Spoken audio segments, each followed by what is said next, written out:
Namo tassa bhagavato arahato samma sambuddhassa. Namo tassa bhagavato arahato samma sambuddhassa. Namo tassa bhagavato arahato samma sambuddhassa.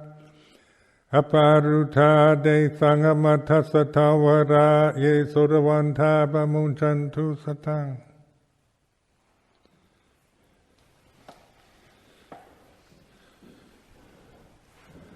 So I wish to welcome Venerable Srila Vimala, the head monk of the London Buddhist Vihara, who will spend this week here. I've invited him to come here to rest, because he's living in the middle of London with so many duties and responsibilities that I encouraged him to come here in order to just live quietly without any pressures or demands made on him. The London Buddhist Vihara, of course, is probably the oldest still existing Theravada center in the UK, and so it was established by Anagarika Dhammapola many years ago, and is the kind of the pioneering Theravada and pioneering influence from the early days. And so I've known, when I first came to live in England in 1977, I met Venerable Dr. Sadatisa, who was very encouraging, very welcoming, and then Dr. Vajrayana. Both have passed away, and now Venerable Srila Vimala is now taking on the duties, and of course living in London in a kind of highly busy, stressful population center such as London. So we want to support him and encourage him to come here more often, to have a place that he can come away from all the busyness and pressures of his life, to live a life here of rest and reflection, feeling at ease.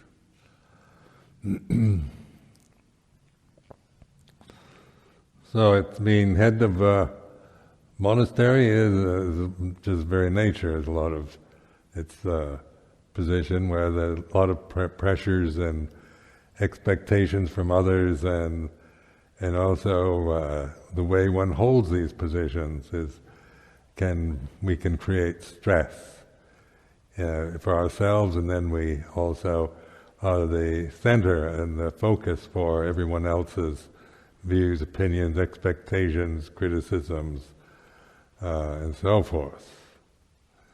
So this is, when we reflect on these as Dhamma, it's the way it is, that taking on the position of senior monk here, the abbot, or Jawat of Wat Amaravati, it has its perks, its good side, also its unpleasant side. One thing is it being the focus of attention, and the kind of projections and expectations of others, as well as it brings up your own karmic tendencies to see yourself in responsible positions, and your attachment to your position or the ideals or views that you hold in regards to such a title as being head monk or abbot of a monastery, or being a teacher, or whatever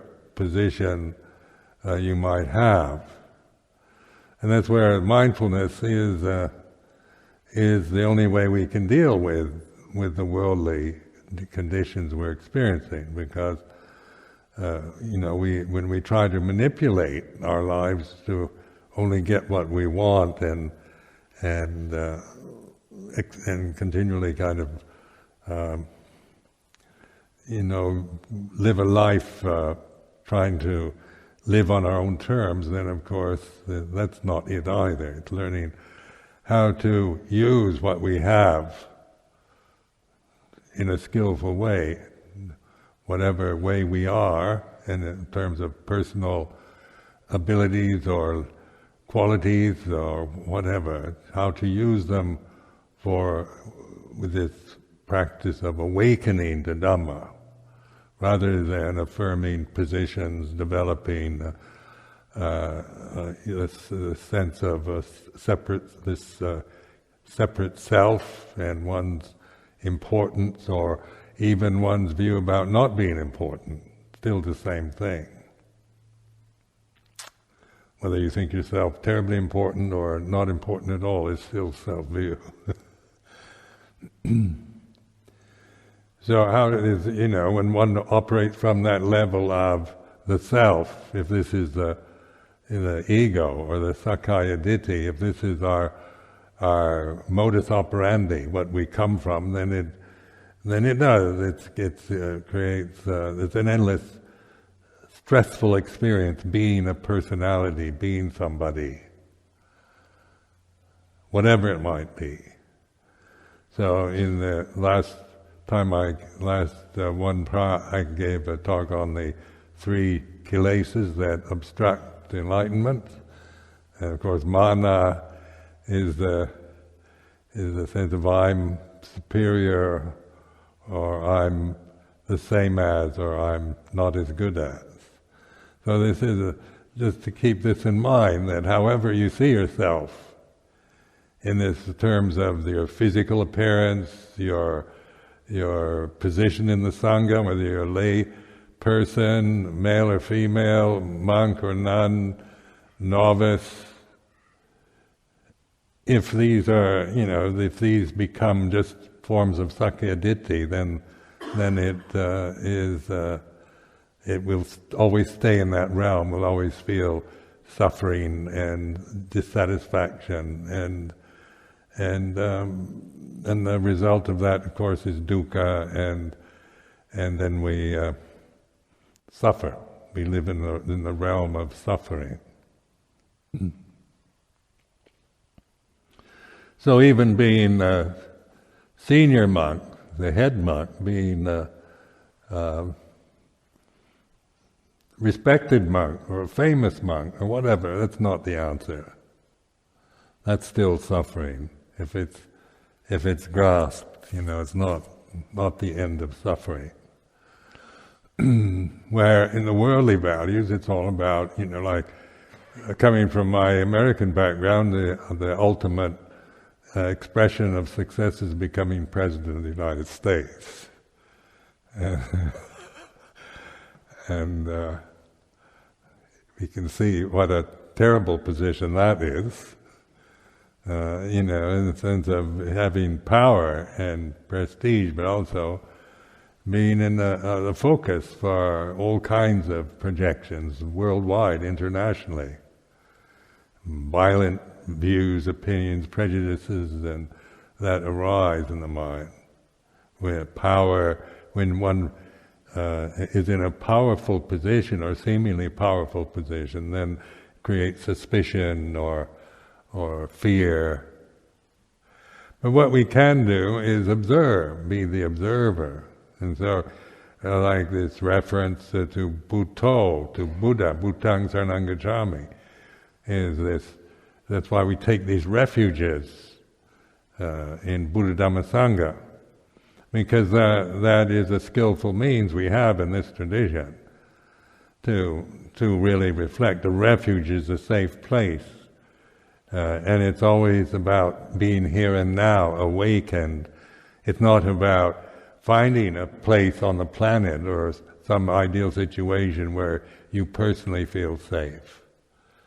But even in the midst of danger, in the midst of battlefield or whatever, the safe place is Bhutang Saranang Gacchami.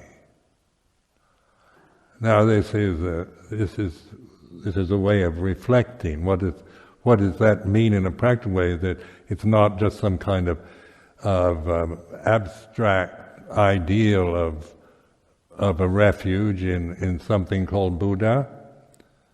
It's not that, or to believe that there is a Buddha somewhere to take refuge in. What to me it is a reminding to take refuge in the awareness, awakened, conscious attention in the moment, to bring attention to the here and now, paccuppanna dhamma, to surrender to the present, and that surrendering isn't resigning oneself as a person.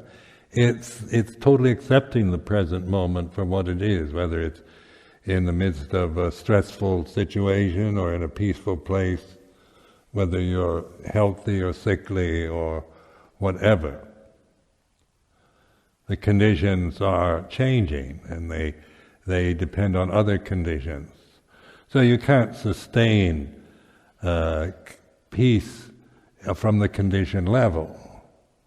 So we were looking at all the Christmas cards that came to the monastery while I was away, and so many have doves with peace written on them. And so there's this, and I've been involved in peace movements since I was in university. So we always want peace. And to this day, it's peace is let's have peace, let's be peaceful. And then we, no matter how much we strive to create peace, it's never quite peaceful enough. Because then the conditioned realm isn't peaceful. Basically, it's about change and birth and death. And this relentless, inexorable changingness of sensory consciousness. So we're constantly being influenced in one way or another, so irritated or impinged on in all kinds of ways through the senses, through the body and the mind. So this is not about it. The sense realm is not. Its nature is not peaceful. Its very nature is dukkha. And in this sense this isn't just being pessimistic but it's pointing to this reality that conditions their very nature is unsatisfactory. You can't find any kind of permanent satisfaction, happiness, or peace in the changing conditions of your physical form or the sensory world, planetary life.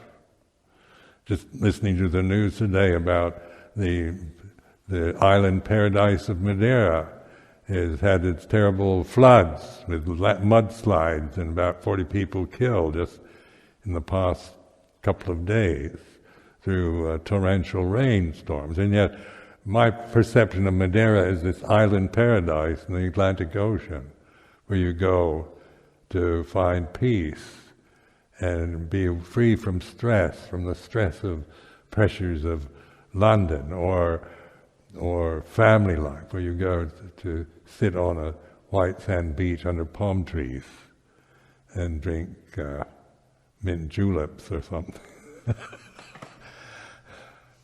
And so even paradise, island paradise, is subject to trauma, natural traumas like Haiti in the Caribbean.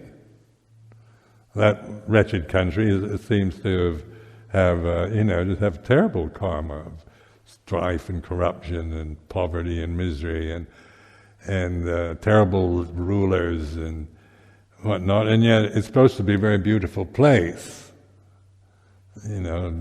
Caribbean island. But and then the earthquake, where it's up to about 300,000 people have been killed or lost in this dreadful earthquake that happened. So these are the warning signs, the climate change, all the predictions of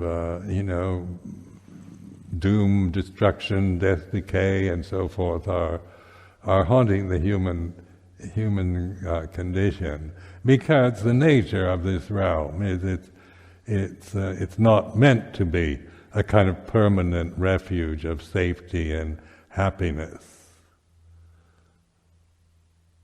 Now when we open to this, then if we just grasp these ideas, then it's quite depressing. If we just grasp these perceptions and think it's all this misery and suffering and pain and loss, then we get depressed by it. But that's not mindfulness, and that's not refuge in Buddha. In Bhutang Saranang Gacchami, Bhutang Saranang Gacchami is opening to the deathless. It's through this, what we call gate of mindfulness, within this karmic condition that we have to live with for its lifespan, in its changing conditions. It's through this point of mindfulness in the present moment that we realize the deathless, non-suffering. So non-suffering is ultimate reality, and suffering is just the nature of this realm that we're experiencing through the physical body and the senses.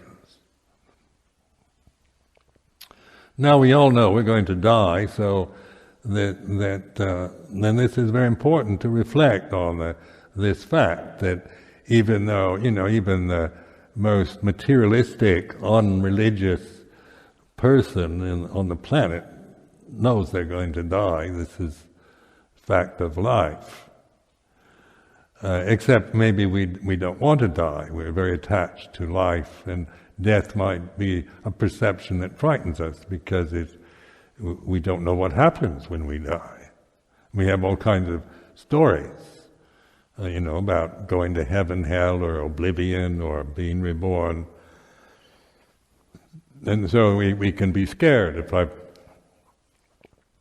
done unwholesome acts in this life, then when the moment of death comes, probably scared, frightened, because you've heard stories about people who tell lies and commit murders and steal and so forth going to hell.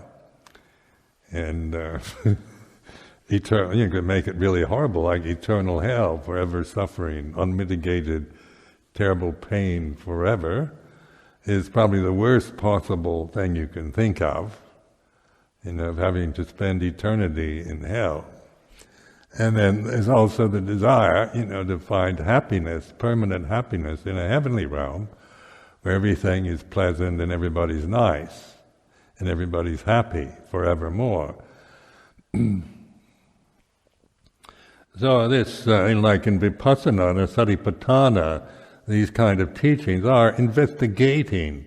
They're encouraging investigation to observe the way things really are.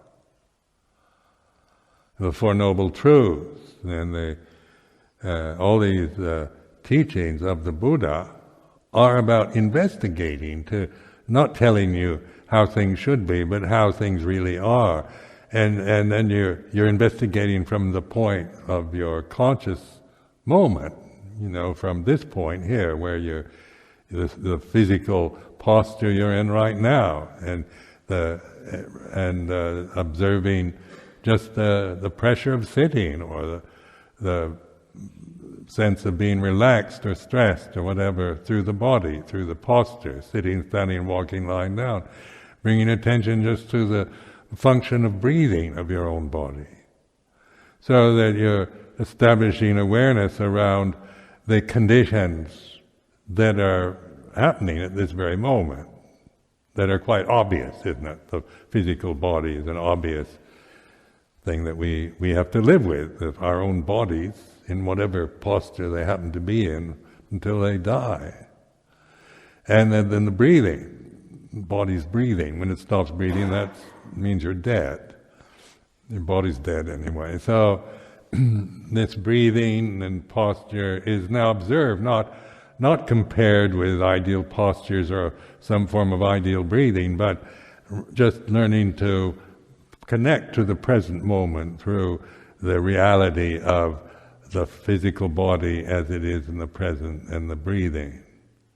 So these are like foundations to establish mindfulness, because if we don't, we tend not to be aware of our physical body unless it's through vanity, looking in a mirror and seeing how, if we look good or not.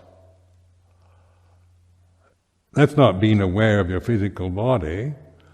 That's looking at yourself from ideals of what of the critical mind. Vanity is about criticizing, comparing, with ideals of what physical beauty, what you'd like to look like, and then you're more aware of the things you see in the mirror that you don't quite like, that are not up to the standard of perfect beauty, and then you can feel, you want to do something about it or cover it up, so vanity is a form of self-view, identity.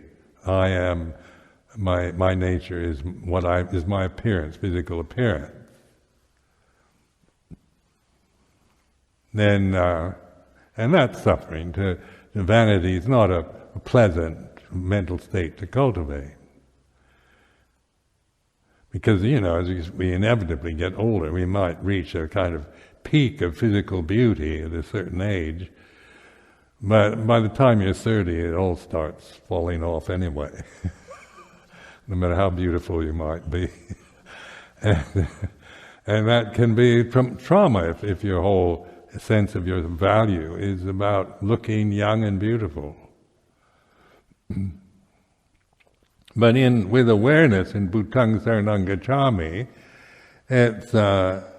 it's about taking refuge in mindfulness, in the Dhamma, of the way it is. So it's the Buddha knows the way it is, knows Dhamma.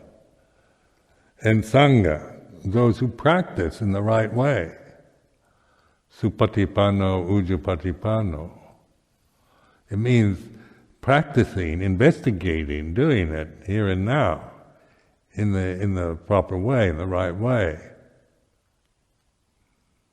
And it's not about me practicing in the right way, or there's a right way, and that I know, and that because meditation practice can also create Sakya Ditti. So the sense of myself, I'm better than you are in terms of practice or whatever, is Sakya Ditti. Or you might see yourself as not very good meditator. That's Sakya Ditti. Or the tendency now to say, we're all the same, everybody's exactly the same, and we're all, we shouldn't discriminate or notice the differences.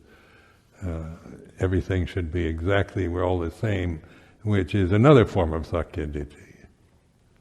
So Sakya Ditti is the sense of, it's the thinking process that we attach to.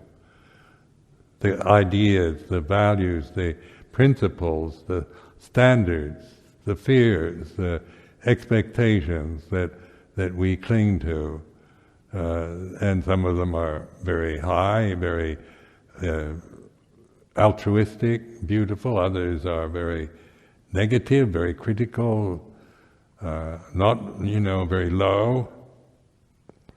But notice that the emphasis on Bhutang Saranang Gacchami is being aware of the nature of conditioned phenomena as anicca, dukkha, anatta.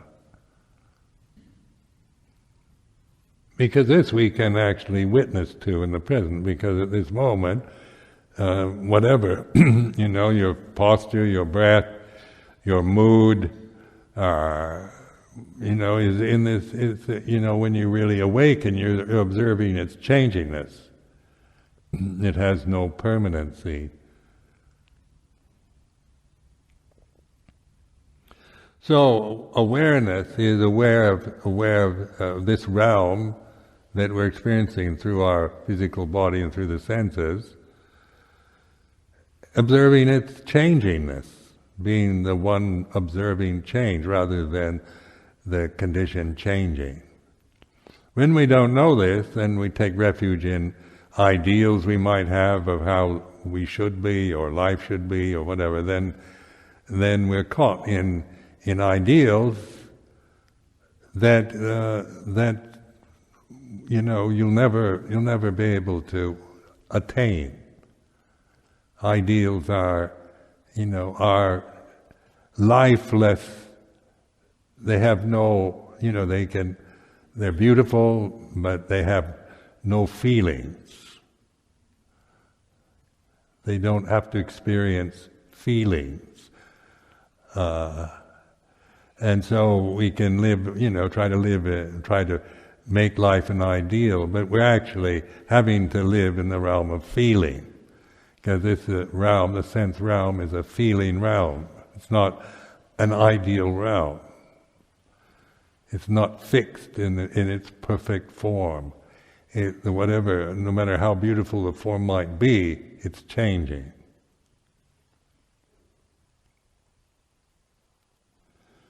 So this is what we call reflective. This is bhatibhata, practicing, investigating the way it is.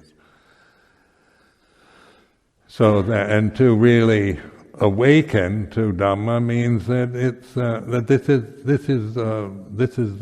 is the essence of Buddhist teaching. This is its uniqueness in terms of religion at this time. Is this emphasis on mindfulness, sati with wisdom, sati and panya.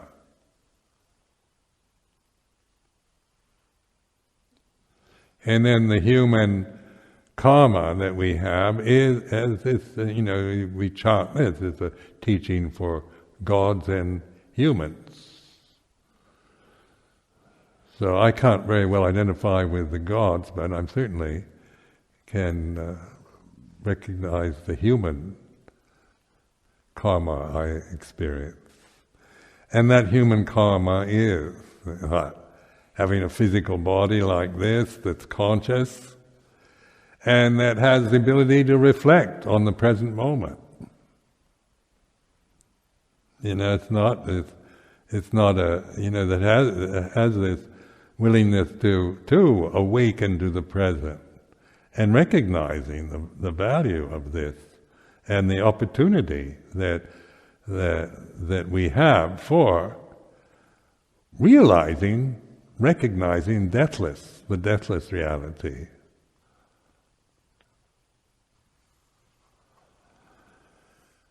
And in the midst of the changing conditions, the aging process of one's body and the changing conditions of the society, of the monastery, of the weather, of planetary movements, of praise and blame, health, ill health, and whatever. This refuge is what we have at any moment, regardless of the changing conditions we're experiencing.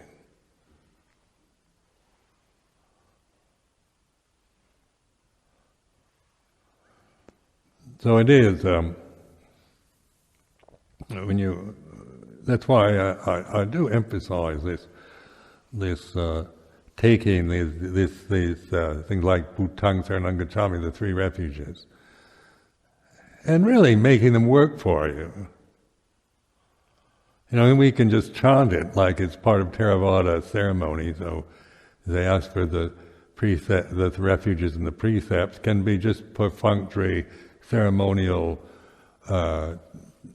chanting of some sort, but it may be, you can be chanting Bhutang Saranang Gacchami and thinking about something else. It's easy just to become a form of habit. Or to, this is to me taking this in this tradition, Theravada tradition, Pali tradition, this Bhutang Saranang Gacchami. What does it really mean here and now, at this moment? And so that I take refuge in the Buddha. What does that really mean in a practical way? In a realistic way, not in some sentimental, romantic way, or just, with some kind of seeing Buddha in some abstract way.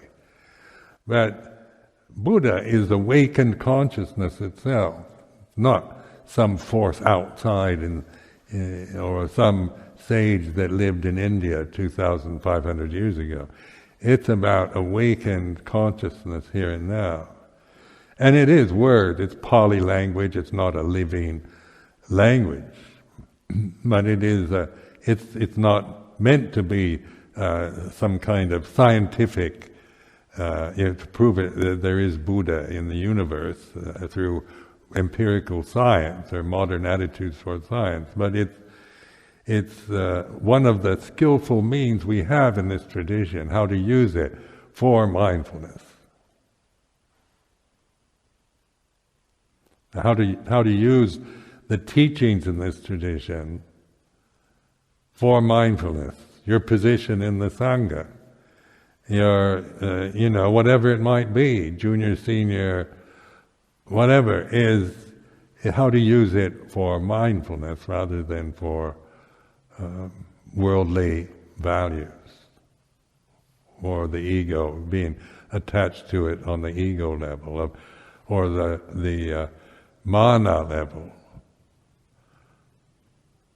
Because it's mana, if I say because I'm senior, I'm somehow, if I'm attached to being senior monk, then that's mana, that's sakkaya ditthi, that's an obstruction. But then senior monk, this is the convention. So then this being, say, senior monk, how does that affect consciousness? Taking refuge in Buddha isn't about being senior, it's about being aware here and now, which is available to every one of us, whether you're senior, junior, or lay person or whatever.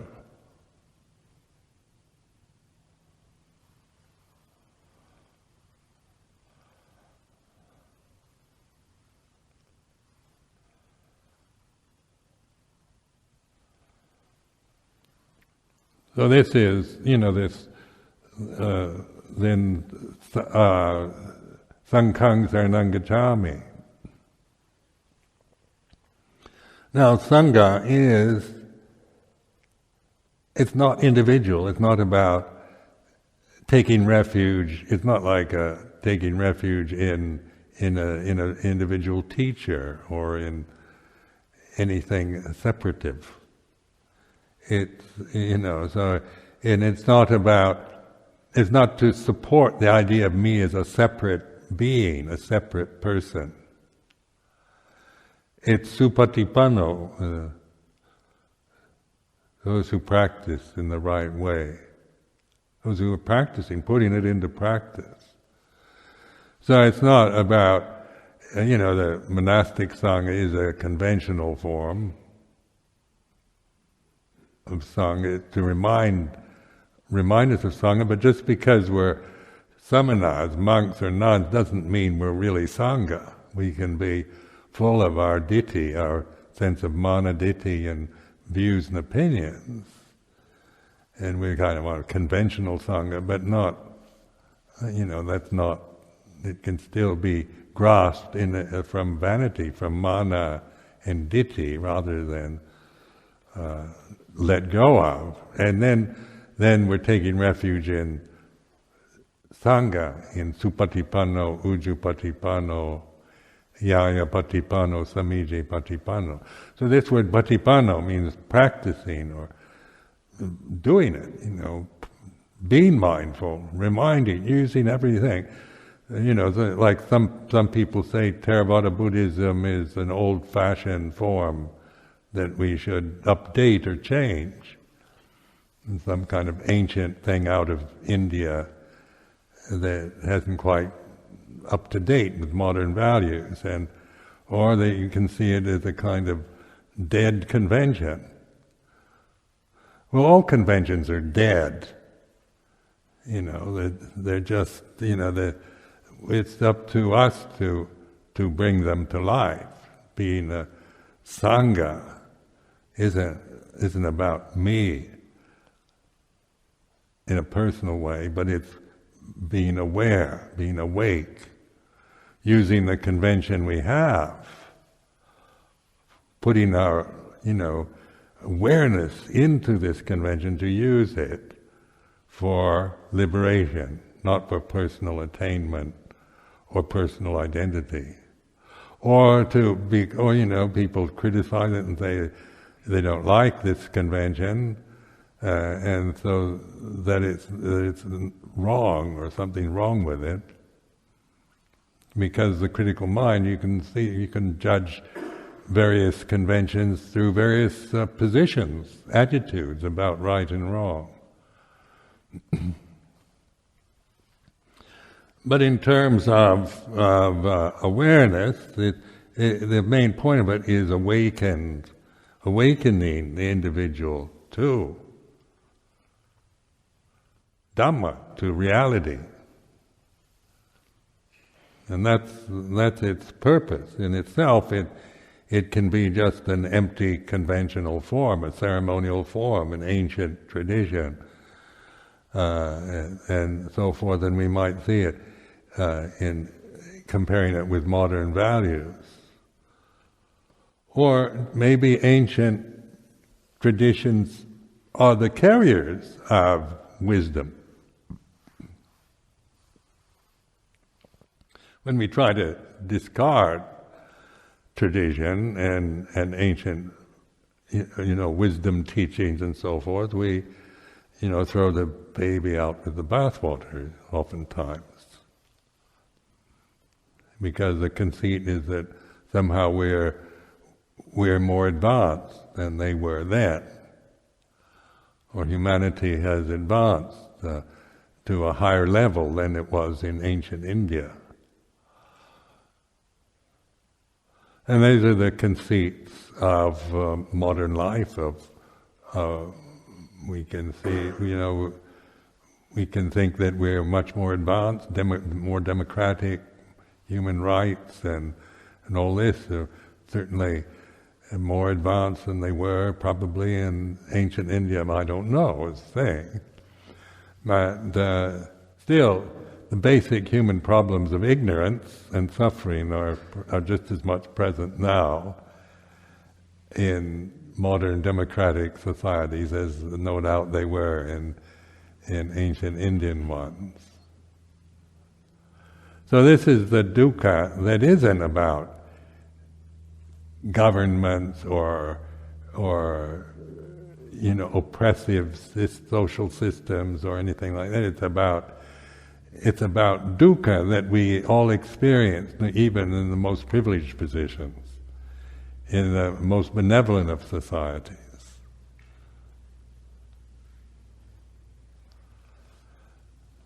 So, in my experience has been, I feel very personally, I've been very fortunate in having, being born into in the States, in a very good family, and having so many opportunities, options, and so forth to live life on my own terms.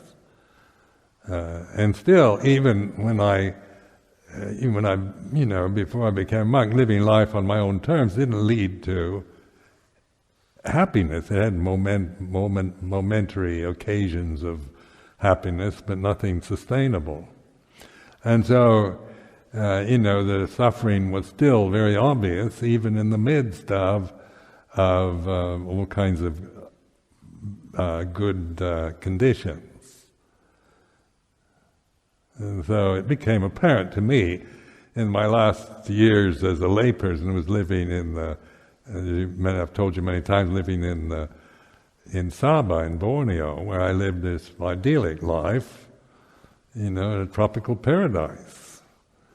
And life was just, it was just so much fun and freedom and beautiful tropical place to live, and still I suffered there, not because of the conditions, but because of the conditioning, of the ignorance of conditionality, of the mana, of the ditthi, of the danha, that seemed to be how I experienced life, always through mana, ditthi, and danha.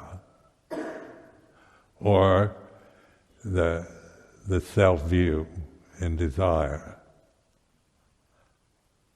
Then in going to Thailand, becoming a monk there,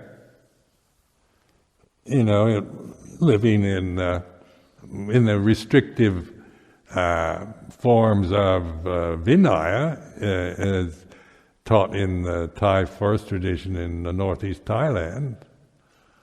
When Semporna, I was pretty much free to say whatever I wanted. And, life was a banquet, a kind of ongoing party, but suffering. Then living within the restriction of Vinaya in Wat Pah Pong, which wasn't a tropical paradise, and living within structures and having to conform and obey and live according to prescriptions and of behavior was going against my whole social conditioning from my own cultural background. But also, intuitively, I recognized the value of this. And so it was actually living in monasteries like Wat Nong Pa Pong that I began to experience and recognize a freedom, an internal freedom and a peace within myself that I never experienced in my tropical paradise.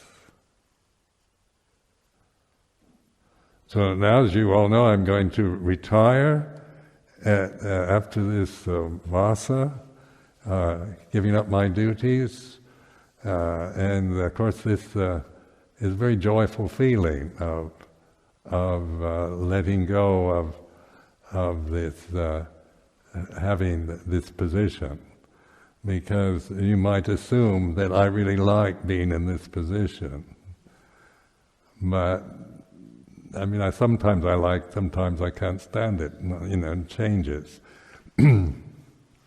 But it also is an opportunity to let the younger monks take on these duties, because at my age you really have not the interest to be involved in the duties of a head monk or upachaya or things like this. Also, it's the occasion for this has arisen. It's not through me kind of forcing it or making it happen because of my aversion or wanting to run away. It just seems to have conditions have come together in a very positive way where this seems to be the appropriate thing to be doing. Now I know many feedback, people feel very sad about this because, also I feel a sadness in the sense of leaving Amaravati, and because it is a place that I really established, and I've lived here for 25, 26 years, and a place I really like. In fact, I still consider this temple the best place on the whole planet for samadhi. This is just my opinion, but on the whole planet, I've been all over this planet, including the North Pole. I've been to Chile and Antipodes. I've been to New Zealand, gone from northern, southern hemispheres, all the continents except Antarctica. I've never been to Antarctica. All the paradises around Southeast Asia, Hawaii, and all this, but I still, my personal view, personal opinion, that the best place for sitting in samadhi is here in this temple. So I'm just offering that as not. I don't expect you to agree, but So it is, in fact, the morning meditations here I find, for myself, this incredible stillness, wonderful stillness in this temple. So I'm very pleased with this building, and yet, one can be all stirred up, as we all know, around all kinds of individual conflicts or fears and suspicions and projections that we tend to create.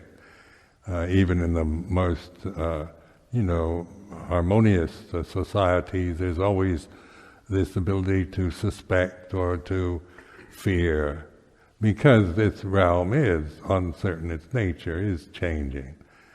And we also, we have tendencies towards suspicion, fear of authority, fear of power, are projecting all kinds of qualities onto each other. And so, we have all this kind of psychological jargon we use, talking about each other through psychological terms. And then we study the modern psychology, and then we can project onto each other different labels or adjectives or mental illnesses or problems. But what we can know is that whatever we're thinking at this moment is a condition. Thought is a condition. And attachment to a thought makes us become what we're thinking. So contemplate that. Whatever you think and you attach to, you become that. Out of ignorance and attachment, we become what we're feeling, what we're thinking. We become this person, this body, this personality, this condition, this opinion, good, bad, superior, inferior, or the same, egalitarian. We become like that. And that becoming then is always leading toward death, toward cessation.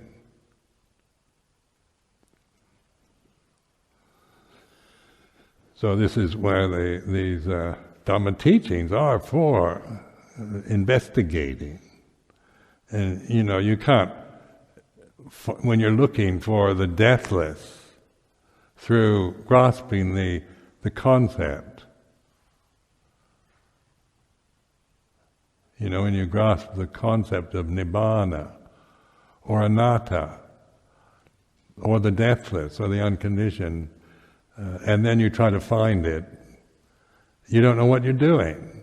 You're grasping another concept, and without recognizing that you're becoming somebody who's looking for something that you call the deathless, or nibbana. And then then bhutang saranang gacchami is to awaken to that, to this looking for the deathless is like this, thinking that the deathless is something I've got to get, something I must recognize. And that then is, you become somebody who's trying to get something you don't have or don't recognize. Where in the sense of refuge of Buddha Dhamma Sangha is you're actually awakened to this, can see your tendency to disparage yourself or to feel that you've got to get something you don't have, or what you have you've got to get rid of, that you're not good enough because you still have bad thoughts or fears, or you still get jealous or envious, or that you shouldn't be this way, or that you should have more, be more full of loving kindness, and you shouldn't be, you shouldn't have critical, negative thoughts about other people, and so forth. And that's what the ideal is. The ideal of being a Buddhist samana is to be like this Buddha Rupa, really, perfect. But that's not what the Buddha was asking. If we were just Buddha Rupas, we certainly wouldn't need the Vinaya. The Buddha Rupa here doesn't need Vinaya. It doesn't have all the temptations and the karma of these living forms, these human forms. So this is awakening to reality, is not criticizing or comparing, but recognizing. And then the development or cultivation or real pamana is cultivating this way of mindfulness within the changing conditions we have to live with till the death of these physical bodies. So this winter's retreat, it's now the 21st of February, so we have the remaining week of this month and March, and just see this is, whatever happening for you during this retreat. Be aware it's like this. It's not to see your own tendency to want to get something or get rid of something. Now usually when we talk like this and we think we shouldn't be doing anything, but that's another position. Recognize that mindfulness is not about doing it, but recognizing, trusting in awakened attention here and now, and really affirming it so that we tend to rest in this state of awareness. It's not some kind of delicate state you have to create, but it's learning to recognize and trust it. And that's what Bhutang Saranang Gacchami really is. It's a reminder of that. It's a skillful means to remind oneself, because it's so easy to forget and get carried away with one's own views or opinions or feelings of the moment. So I offer this for recollection. Andavayang Dhammo Varakata Sati Karam Dhamase